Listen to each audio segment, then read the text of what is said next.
Number 1. The Hoag brothers and Craig Dowell. On May 10th, 1967, 13-year-old Joel Hoag and his 11-year-old brother William Hoag left their home in Hannibal, Missouri, for what was supposed to be another afternoon of innocent cave exploring. The brothers were 2 of 11 children in a busy working-class family. The day before, they had come home covered head to toe in mud after poking around the local cave system. Their parents scolded them and grounded the boys to the backyard, but by the next day, they slipped away anyway. They were last seen between 4:20 and 5 p.m. on the south side of town, carrying shovels and a flashlight, heading straight toward a newly exposed cave known as Murphy's Cave. A school teacher spotted them walking along the road cut where State Highway 79 was under construction. Around the same time, 14-year-old Edwin Craig Dowell, a classmate and close acquaintance of the Hoag brothers, also vanished. Witnesses believed they had seen Craig with the 2 younger boys as the trio made their way toward the cave. When the Hoag boys didn't return for dinner, their family searched the neighborhood. They weren't there. The police were called, and a full-scale search was launched. By then, the parents of Craig Dowell had also realized their son was missing. 2 problems immediately complicated everything. First, the caves in that area were a sprawling network of tunnels filled with deep pools of water and dangerous drop-offs. Second, the ongoing highway construction had triggered a cave-in exactly where the boys were last seen. The initial theory was simple and heartbreaking. The boys had been trapped inside when the tunnel collapsed. Expert cave rescuers and skin divers from across the country rushed to Hannibal. For weeks, they crawled through every reachable passage, dove into black pools, and probed every crevice. The search went on for more than a month, but not a single trace of the boys was ever found.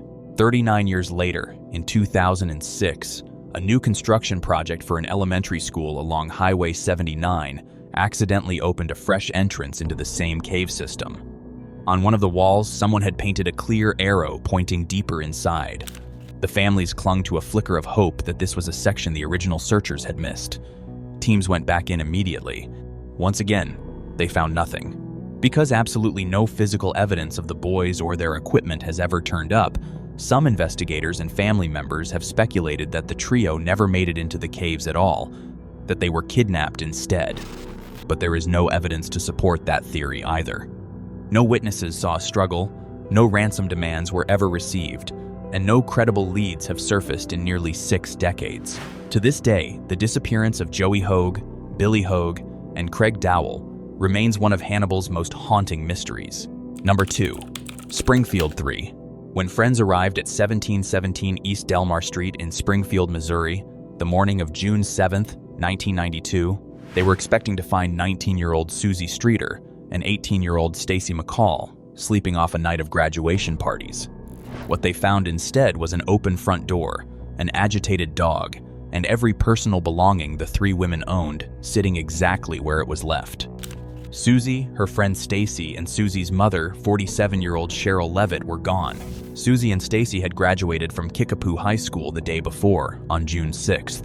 They spent the evening hitting a few graduation parties around town. The last time anyone saw them alive was around 2:15 in the morning when they left one of the parties and headed back to Susie's house, where she lived with her mom, Cheryl. Cheryl herself had been last heard from the night before, at about 11:15 p.m., when she was on the phone with a friend, talking about painting a chest of drawers. When the girls got home, it looked like they had made it inside just fine. Their cars were parked in the driveway. Their purses, jewelry, clothes from the night before, cigarettes and lighters were all still sitting there inside the house. Cheryl's bed even looked like it had been slept in, and the family dog was still at the house. The front door was unlocked.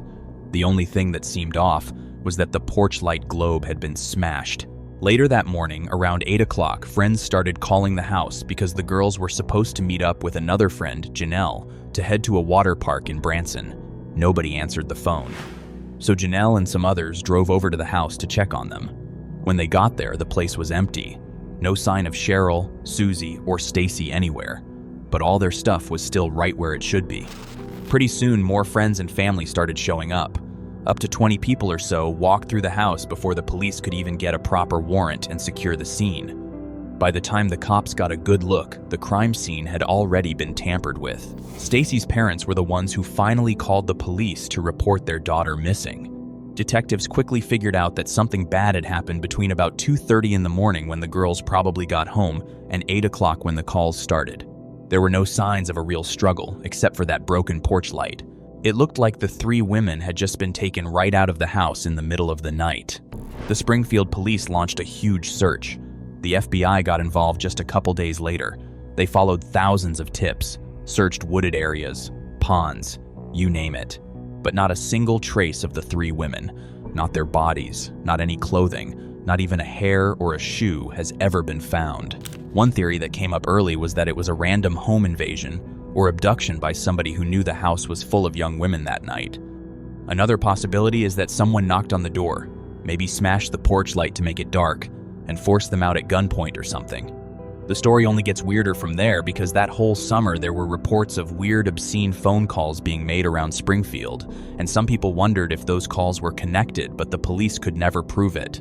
Then, years later, in 1997, a guy named Robert Craig Cox, who had been living in Springfield at the time of the disappearance, started talking from a Texas prison where he was serving time for kidnapping and robbery. Cox had a criminal past, including being on death row in Florida for a murder before the conviction got overturned on a technicality. He told reporters and police that he knew the three women had been murdered and that their bodies would never be recovered. He even gave some details that made investigators sit up, but his story kept changing, and his alibi from back in 1992 was shaky. His girlfriend at the time first said he was with her at church the morning after, but later recanted and said he asked her to lie for him. Police looked at him hard, but never had enough to charge him, and he has never been ruled out completely. Over 33 years have passed now, and still absolutely nothing. No physical evidence, no ransom note, no confirmed sightings. The families have been waiting all this time with no answers. Cheryl, Susie, and Stacy are still missing, and the case known as the Springfield 3 remains one of the most haunting unsolved disappearances in Missouri. Investigators still can't explain what happened inside that house on East Delmar Street that night, and to this day the mystery is no closer to being solved. Number 3. The Guthrie family. On February 5th, 1977, 29-year-old Leslie Guthrie picked up her 6-year-old daughter Julie and her 3-year-old son Timothy from their father's home on Grandview Avenue in Katona, New York. Leslie and her husband, Tim Sr., had been living apart for roughly a year. Tim Sr. stayed in Katona while Leslie lived with her mother and the 2 children in nearby White Plains. Even though the couple was separated, they kept an amicable relationship, and Tim Sr. had no problem with Leslie taking the kids for the afternoon. At about 1:30 p.m., Leslie got Julie and Timothy into her 1974 green Ford Maverick with the white roof and drove away. That was the last time any member of their family ever saw them. The car, license plate 636WNA, has never been found. At first, police believed the most logical explanation was that the Maverick had slid off the road in the snowy conditions and plunged into one of the many lakes that border the highway between Katona and White Plains. But 1977 had brought an unusually cold winter to that part of New York. The ice on the lakes was thick enough that a car could have driven across it, making an immediate sinking far less likely. Divers and search teams checked the waterways anyway and turned up nothing. The next theory focused on Tim Sr. After all, he was the last person to see his wife and children alive. But investigators quickly ruled him out after several rounds of questioning, during which he cooperated fully. In the years that followed, he spent his life savings hiring private investigators, chasing down every tip himself, and refusing to give up hope. With no bodies and no car ever recovered, authorities also considered the possibility that Leslie and the children were still alive, that they chose to disappear, or had been forced to start over somewhere else. Just a year after they vanished, a tabloid newspaper ran a story about a hermit living in a remote area of Utah near the Arizona border. The man had several wives, and one of them looked strikingly like Leslie. The caption even identified her as Leslie. Tim Sr. and a private detective flew out to Utah immediately, but by the time they arrived, the hermit and his wives had already moved on. No one knew where they had gone. Over the past 49 years, there have been scattered, unconfirmed sightings of a woman who resembled Leslie, but none of the children have ever been spotted. No one has ever come forward with solid proof that any of them are still alive. In 2024, a nonprofit search group called United Search Corps traveled to Westchester County to conduct a fresh review of the case. Their lead investigator believes the most probable explanation is still a tragic accident, but after nearly 5 decades, the vehicle has never been located. If Leslie, Julie, and Timothy are still alive today, Leslie would be 78 years old, Julie would be 55, and Timothy Jr. would be 52. Their families have spent half a century waking up to the same unanswered questions, refusing to let the case go cold. Number 4. The Sodder children. It was supposed to be a quiet, joyful Christmas Eve in the rolling hills outside Fayetteville, West Virginia. George and Jenny Sodder had put 9 of their 10 children to bed in their 2-story wooden home. Their oldest son was still overseas with the Army, but the rest of the big Italian-American family had spent the evening together. Around 10 p.m., the younger ones finally settled in upstairs. Jenny tucked 2-year-old Sylvia in with her and drifted off. At around 12:30 that morning, the phone rang. Jenny answered and heard a woman asking for someone she didn't recognize. In the background, she could hear glasses clinking and loud laughter, as if a party was going on somewhere. Jenny told the caller she had the wrong number and hung up, but something about it felt off. The curtains were still open, and the downstairs lights were still on. She decided she would speak to the children about it in the morning, then went back to bed. About half an hour later, she was startled by a loud crash on the roof, followed by the sound of something heavy rolling across it. But the house remained quiet. Hearing nothing else, she eventually drifted back to sleep. Around 1 o'clock that morning, Jenny woke to the smell of smoke. George's office was on fire, with flames spreading near the fuse box and telephone. She screamed for the children. George, Jenny, and 4 of the older children managed to escape: 23-year-old John, 19-year-old Marion, 16-year-old George Jr., and little Sylvia. But the 5 youngest, who had been sleeping upstairs, never answered. Maurice, 14, Martha Lee, 12, Louis, 10, Jenny, 8, Betty Dolly, 5. They never came down. George tried desperately to reach them. The ladder that always leaned against the house was missing. His truck, parked right outside, wouldn't start. Someone had tampered with the battery. The water barrel beside the house was frozen solid. Marion ran to a neighbor to call the Fayetteville Fire Department, just 2.5 miles away. The call wouldn't go through. A passing motorist finally reached the chief in person. The chief said his men were short-handed because of the holiday, and he didn't know how to drive the fire truck himself. The department didn't arrive until 7 hours later, long after the house had burned to the ground. By daylight, the Sodder home was nothing but ash and rubble. Officials expected to find the charred remains of the 5 missing children. They searched the debris carefully. They found nothing: no bones, no teeth, no trace of the children at all. The state fire marshal ruled the blaze accidental, probably caused by faulty wiring. The 5 Sodder children were declared dead on December 30th, 1945. George and Jenny did not accept this. The more they learned, the more convinced they became that the fire had been set deliberately and that their children had been taken. George was an Italian immigrant who had spoken out loudly against Mussolini and fascism. He had received anonymous threats. A stranger once came to the door trying to sell life insurance. George turned him down. As he left, the man warned him, "Your house is going to burn down, and your children are going to be destroyed." The night of the fire, witnesses later reported seeing a man parked near the house watching the flames. Others claimed they saw the 5 children in a car speeding away from the area shortly after the blaze started. For decades, the Sodders refused to let the case die. They hired private investigators, followed tips across the country, and even kept a billboard up along Route 16 with the children's photos and the words, "Have you seen them?" Sightings trickled in over the years.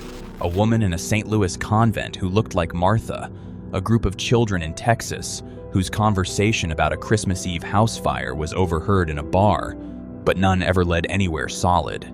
In the 1960s, a small handful of bones were found in the debris and sent for analysis. The family insisted they did not belong to their children. George died in 1969, still searching.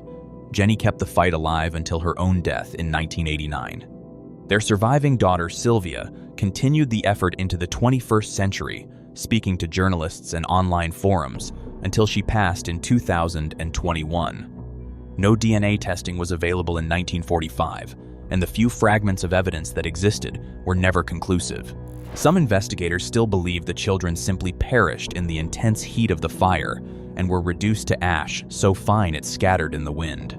Others point to the missing ladder, the disabled truck, the delayed firefighters, and George's enemies as clear signs of arson and abduction, perhaps by someone connected to the Sicilian mafia settling a grudge. Every theory has holes. No bodies, no ransom note, no confirmed sightings that ever held up. Number 5. The Jack family. A struggling young indigenous family in Prince George, British Columbia, thought a late-night conversation at the local pub might finally give them a fresh start. Ronald Jack, 26, and his wife Doreen, also 26, were barely making ends meet with 2 small boys, 9-year-old Russell and 4-year-old Ryan, when Ronald met a Caucasian man at the First Leader pub on the evening of August 1st, 1989. The stranger offered Ronald and Doreen what sounded like ideal jobs at a logging camp out of town, complete with daycare for the children. All they had to do was leave that same night. Ronald rushed home, excited, and told Doreen the news. They quickly packed a few belongings, loaded the boys into the man's dark-colored pickup truck, and drove off. At about 1:30 a.m., Ronald called his mother from a payphone roughly 30 miles away near Bednesty Lake. He gave her some details about the new jobs, but never said exactly where the camp was located. He promised the family would only be gone 10 days to 2 weeks, and that he would stay in touch. It was the last time anyone ever heard from any of them. When the Jacks failed to return or call again, their relatives grew worried and reported them missing. Police searched the family's home on Strathcona Avenue and found it looking exactly as if they had planned to come back soon. Personal items still neatly in place, nothing packed for a permanent move. The only thing gone was the family and the stranger's pickup truck. That truck has never been located. Nearly 7 years later, on January 28, 1996, the Prince George RCMP received a muffled, anonymous phone call. The caller claimed the family was buried at the end of a ranch, something that sounded like Gordy's Ranch. After cleaning up the audio, investigators searched a ranch that matched the description, but found no trace of the Jacks. The call had come from a house about an hour away where a party was underway. Every guest was interviewed, but no one admitted making the call or knowing anything about it. The direction the family was heading that night has haunted investigators ever since. They were traveling west along British Columbia Highway 16, a remote 450-mile stretch between Prince George and Prince Rupert, now infamous as the Highway of Tears. Since 1969, at least 9 confirmed women, many of them indigenous, have gone missing or been murdered while hitchhiking or traveling that same corridor. On nearby highways 5 and 97, another 9 confirmed cases exist, though many believe the true number of victims is far higher, possibly in the dozens, and includes the Jack family. For years, the Royal Canadian Mounted Police and the Canadian government showed little urgency in investigating these cases, especially those involving Indigenous women. In 2012, the RCMP named a prime suspect for several of the Highway of Tears murders: Bobby Jack Fowler, a transient American who had drifted across the US and Canada for decades, doing odd jobs. His DNA was later linked to the 1974 murder of 16-year-old Colleen McMillan. By the time police connected him to that killing, Fowler was already dead. He had died in an Oregon prison in 2006 while serving time for rape. Whether he was the man Ronald met at the pub that night has never been proven. Fowler's movements in 1989 remain unclear, and at least 3 confirmed Highway of Tears cases happened after he was locked up, meaning at least one other predator was active in the same region. The Jack family disappearance is unique, even among the Highway of Tears cases, the only known instance of an entire family vanishing together. Extensive searches of logging roads, remote camps, lakes, and multiple properties have turned up nothing. No trace of any kind has ever been recovered. Number 6. The Skelton brothers. On Thanksgiving Day, November 25th, 2010, 9-year-old Andrew Skelton, 7-year-old Alexander Skelton, and 5-year-old Tanner Skelton spent the holiday at their father's home on East Congress Street in the small border town of Morenci, Michigan. The boys' parents, John and Tanya Skelton, were in the middle of a bitter divorce and custody battle, but a court order allowed the children to visit their father for the long weekend. They were last seen that afternoon playing happily in the backyard. A neighbor noticed the three brothers outside and thought nothing of it. They were supposed to be returned to their mother, Tanya Zuvers, the following day. They never made it home. On November 26th, when John failed to answer calls or texts and did not show up with the boys at the agreed time, Tanya drove to his house. The place was empty and in chaos. There were broken furniture, severed appliance cords, a shredded mattress. John himself was in the hospital after a failed suicide attempt that left him with a broken ankle. When questioned, he told police he had handed the boys over to a woman named Joanne Taylor, who supposedly arrived at the house on Thanksgiving and took them to their mother. Investigators soon discovered no such woman existed. An Amber Alert was issued immediately. The FBI joined the search along with Michigan State Police, Lenawee County Sheriff's deputies, and volunteers. They combed the family home, surrounding fields, local waterways, and followed every tip. John's blue Dodge Caravan was captured on camera traveling the Ohio Turnpike near the Michigan border between 4:29 a.m. and 6:46 a.m. on November 26th. Cell phone records showed his phone pinging first in Morenci early that morning, then in Holiday City, Ohio, roughly 20 miles away, before going dark for more than 2 hours. It later reactivated back in Morenci. What happened during those missing hours has never been explained. John Skelton was arrested on November 30th and charged with kidnapping. In July 2011, he pleaded no contest to unlawful imprisonment and was sentenced to 10 to 15 years in prison. The boys were never found. No trace of any kind has ever surfaced, despite years of ground searches, cadaver dog sweeps, and dives in ponds and rivers across the Michigan-Ohio border. For 15 years, the case remained officially a disappearance.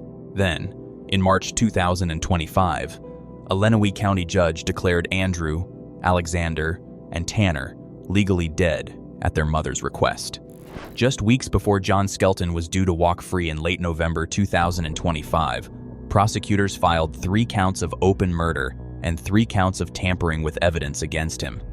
The probable cause affidavit states he killed the boys at an unknown location sometime between November 25th and 26th, 2010. As of early 2026, Skelton remains in custody, awaiting a preliminary examination now scheduled for May 2026.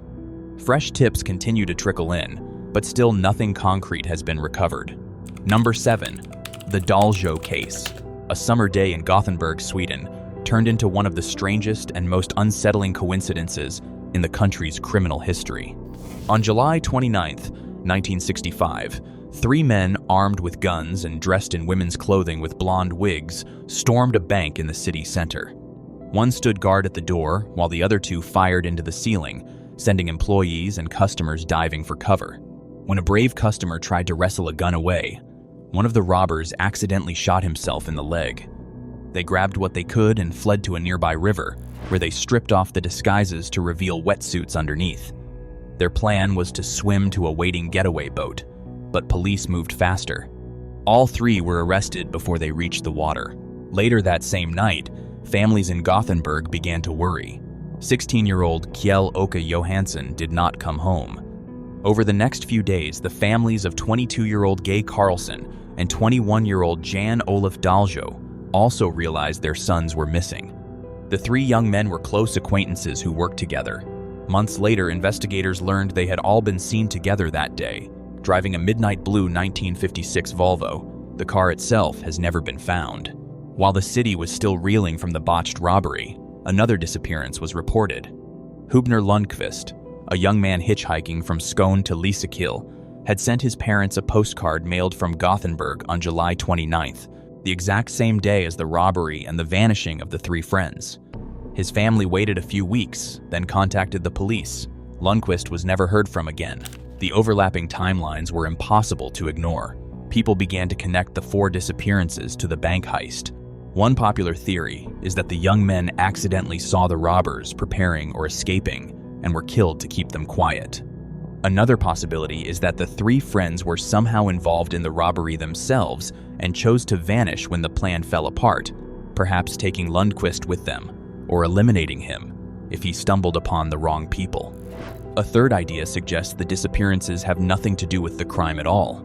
Maybe the three simply got into a car accident in a remote area, their Volvo sinking into water or crashing out of sight, while Lundqvist's vanishing was pure coincidence. Two people later claimed they had seen Lundqvist alive after that July day, but neither story could ever be verified.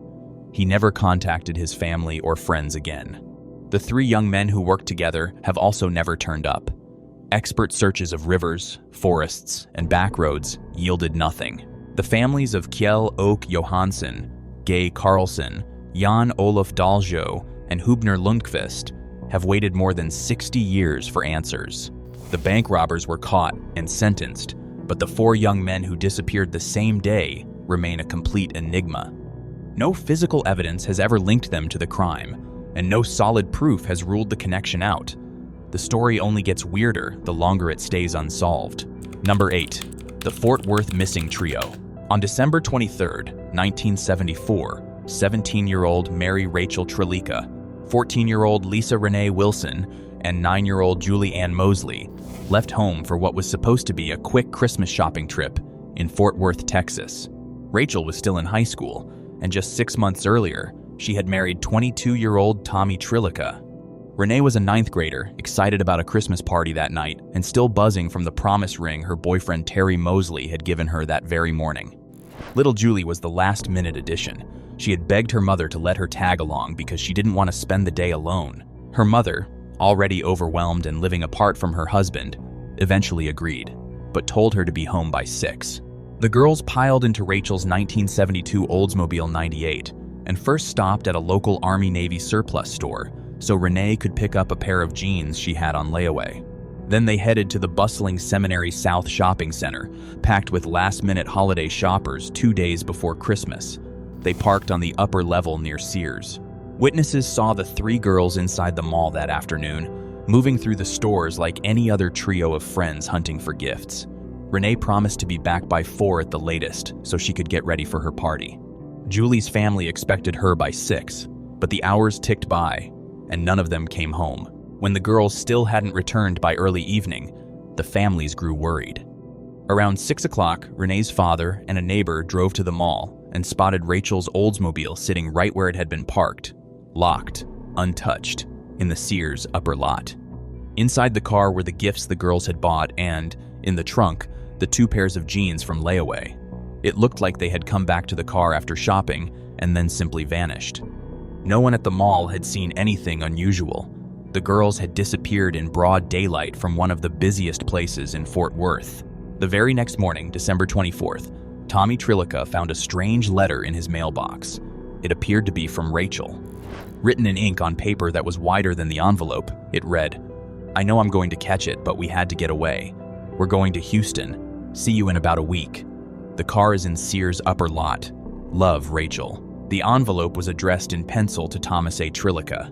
Rachel's own name on the return address was first written as Rachie, before the extra E was scratched out and corrected to Rachel. The postmark was blurred but seemed to show a zip code that might have been 76083 or pointed toward Weatherford or Eliasville, Texas.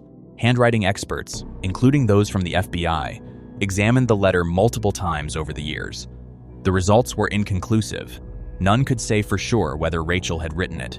At first, police treated the case as a possible runaway situation, but the families immediately pushed back hard. Renee had been looking forward to her party and her new boyfriend. Julie was only 9, thrilled about Christmas, and had no reason to leave. Over the next weeks and months, the families papered the state with flyers, hired a private investigator, and followed every tip themselves. Police and volunteers searched under bridges, along creek beds, near oil wells, and in remote areas after psychics and anonymous callers pointed them in different directions. Bones were found in Brazoria County and elsewhere, but dental records and x-rays ruled out the girls every single time. A security guard at the mall later told investigators he remembered seeing the 3 girls with another security guard late that night, but this was never confirmed. Other witnesses spoke of a yellow pickup truck or a van and a man forcing a girl inside, But those stories could never be verified either. Decades passed and the case grew colder. A task force was formed and then quietly disbanded. Hundreds of leads were chased down and thousands of people were interviewed. In 2001, the case was reopened as a homicide investigation. Detectives now believe the girls most likely left the mall with someone they trusted, and that whatever happened after that was not voluntary. Yet no physical evidence has ever surfaced. No bodies, no clothing, no trace of the girls themselves. Even the mysterious letter remains unexplained. Most investigators now view it as a cruel hoax meant to throw the families off the trail. More than 50 years later, the Fort Worth missing trio case is still the city's oldest unsolved missing persons mystery. The three girls have never been seen again. Their families have spent half a century waking up to the same ache every holiday season, chasing every new lead and refusing to let the world forget. A reward is still offered for information leading to answers. But to this day, not a single solid clue has ever explained how three girls could vanish so completely from a crowded mall parking lot in the middle of the afternoon, and why the only thing left behind was a locked car with Christmas gifts still inside. The whereabouts of Rachel, Renee, and Julie remain a mystery. Number 9. The Indiana Dunes disappearance. Three close friends from the Chicago suburbs were looking forward to a perfect summer beach day on the shores of Lake Michigan. On the morning of July 2nd, 1966, 21-year-old Ann Miller picked up her 19-year-old friends Patricia Blow and Renee Brule at their homes. The women met through the stable where they all boarded their horses. They were headed to the Indiana Dunes, about an hour's drive away, a popular spot for a long holiday weekend. They arrived around 10 a.m. on a scorching hot Saturday when the beach was packed with visitors. Witnesses later remembered seeing the three women in the water around noon, chatting and laughing with a man on a distinctive boat. The craft was white with a blue interior, roughly 16 to 18 feet long, with 3 hulls and an airborne motor. The man was described as well-tanned, in his early 20s, with dark, wavy hair. The women climbed aboard the boat and were never seen again. Their belongings remained neatly laid out on a blanket on the sand. A young couple noticed the women had not returned as the sun began to set and flagged down a park ranger. The ranger gathered the items and stored them at the office, but with the busy long weekend, they were soon forgotten. 2 days later, Renee Brule's father called in a panic. The ranger checked the belongings and found a set of car keys belonging to a vehicle that had been sitting untouched in the parking lot since Saturday. It was Ann Miller's car. The women had already been reported missing. Searches were launched on land and in the waters of Lake Michigan, but by then, 48 hours had passed and thousands of people had walked the beach. Any chance of finding fresh clues at the scene was gone. At first, police and rangers thought the boat had simply sunk. Nearby, searchers found pieces of what might have been boat seats, some oil, gas cans, and a fragment of wood. But the Coast Guard had no record of any vessel going missing that day. 2 of the women were strong swimmers, making an accidental drowning seem unlikely. Inside Renee's purse, investigators found a letter she wrote to the husband she married just 15 months earlier. In it, she said she was leaving him, complaining that he spent too much time working on his cars and going out with friends. The letter was dated 2 weeks earlier, but she never gave it to him. Her family believed she wrote it in a moment of anger. Police concluded the women may have had personal issues, but nothing serious enough to suggest the 3 of them chose to disappear. That left foul play as the most likely explanation. One theory focused on a husband and wife team of illegal abortion providers, Helen and Frank Largo. Ann Miller had told friends she was 3 months pregnant, and Patricia may have been pregnant as well. At the time, abortion was still illegal in Illinois. The Largo's nephew was reportedly at the beach that day and matched the description of the man seen on the boat. Investigators speculated the women were picked up and taken to a houseboat for the procedure. If something went wrong, all 3 may have been killed to keep them quiet, their bodies dumped in the river. But no hard evidence ever linked the Largos to the disappearance. A second theory led back to the horse stable, where the women boarded their animals. 4 months earlier, Patricia Blau appeared with an injury to her face and said it stemmed from problems with some syndicate people. The stable was owned by George Jane, whose half-brother, Silas Jane, controlled a violent criminal network known as the Horse Syndicate. Cy was linked to race fixing, the killing of horses for insurance payouts, and a long trail of threats, bombings, and murders. including the 1955 killings of 3 young boys, and years later, the assassination of his own half-brother George. Some believe the women may have seen or overheard something they were never meant to know at the stable, and were killed to protect the syndicate's secrets. Cy Jane's empire eventually crumbled through other investigations, but no direct proof ever connected him or his associates to the 3 women at the dunes. The case has stayed cold for more than 60 years. The car sat untouched in the parking lot. The boat was never identified. No bodies or personal items were ever recovered from the lake. If the women were still alive today, Anne would be in her early 80s, and Patricia and Renee would be in their late 70s. Number 10. The Beaumont children. On January 26, 1966, 9-year-old Jane Nartare Beaumont, 7-year-old Arna Kathleen Beaumont, and 4-year-old Grant Ellis Beaumont left their family home in Somerton Park, a quiet suburb of Adelaide, South Australia.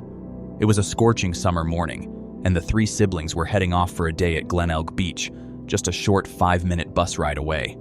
Their parents, Nancy and Jim Beaumont, had let them go unsupervised, something that was still considered normal in 1966. Jane, the responsible eldest, was in charge. The children had done the trip many times before. Nancy watched them walk to the nearby bus stop shortly before 10 a.m. They were expected home by early afternoon. The children caught the bus without any incident. Witnesses, including the driver, saw them board and arrive at Glenelg. Once at the beach, they changed into their swimming gear and headed toward the water and the nearby Collie Reserve. Throughout the morning and early afternoon, several people noticed the trio playing happily. But they were not alone. Multiple independent witnesses described seeing the children in the company of a tall, thin man in his mid-30s. He had a sun-tanned complexion, short fair to light brown hair, a thin face, and was wearing only swim trunks. The man appeared relaxed and friendly. The children were laughing and playing with him under a sprinkler in the reserve. One witness later recalled the man casually telling bystanders that the children's money had been stolen, perhaps explaining why he was buying them ice cream or food. Around 11:15 to 11:30 a.m., the 3 children were spotted at a local bakery. They bought pastries with a crisp 1-pound note, an unusually large amount for kids that age. Later sightings placed them walking along Jetty Road and leaving the beach area with the same tall man, sometime between 12:15 and 3 p.m. After that, no one ever saw Jane, Arna, or Grant again. When the children did not return by late afternoon, Nancy and Jim grew worried. At 7:20 p.m., Jim walked into the Glenelg police station and reported them missing. Within hours, South Australia police launched what would become the largest search operation in the state's history. Officers, volunteers, and trackers combed Glenelg Beach, the reserve, nearby streets, parkland, and even drained the Padawalonga boat haven. The airport, railway stations, and interstate roads were monitored. 17 items the children had carried that day were never found, not a single trace. In November 1966, a wealthy benefactor flew in the famous Dutch psychic, Gerard Croiset. He claimed the children's bodies were buried in a specific location near the beach, but extensive digging turned up nothing. Over the decades, hundreds of tips poured in. Psychics, anonymous callers, and supposed sightings kept the investigation alive, but always led nowhere. The most consistent lead was the mysterious tall blonde man. A police sketch was released and circulated widely, yet he was never identified. For years, the working theory was that the children had been abducted in broad daylight by someone they trusted enough to follow. Some speculated they had drowned, but the complete absence of any clothing or personal items made that almost impossible. Others wondered if they had simply wandered off and met with an accident. But again, no bodies or belongings ever surfaced. Decades later, in the 1990s and early 2000s, a new name emerged as a person of interest: Harry Phipps, a wealthy local factory owner who lived only a few hundred meters from where the children were last seen. Phipps died in 2004, but in 2018, and again in February 2025, private investigators funded by media and donations excavated the site of his former Castalloy factory in North Plympton. Two of Phipps's own sons had come forward, claiming they remembered helping their father dig a large hole on the property around the time of the disappearance. The 2025 dig turned over thousands of tons of soil. Animal bones and rubbish were found, but nothing linked to the children. Even more recently, in mid-2025, a woman using the pseudonym Louise contacted investigators. She claimed she had been abused as a child by Phipps and alleged he had confessed to others that the Beaumont children were buried at the factory site. She passed a lie detector test, but still no physical evidence has ever been recovered. The Beaumont children would now be in their 60s and 70s if they were still alive. Jane would be 69, Arna 67, and Grant 64. Their parents, Nancy and Jim, both died without ever learning what happened to their children, a pain that has haunted Australia for more than 60 years. The case remains South Australia Police's oldest unsolved mystery. If you made it this far, you already know what this channel is about. Subscribe so you don't miss the next one, and drop your thoughts on any of these cases in the comments below.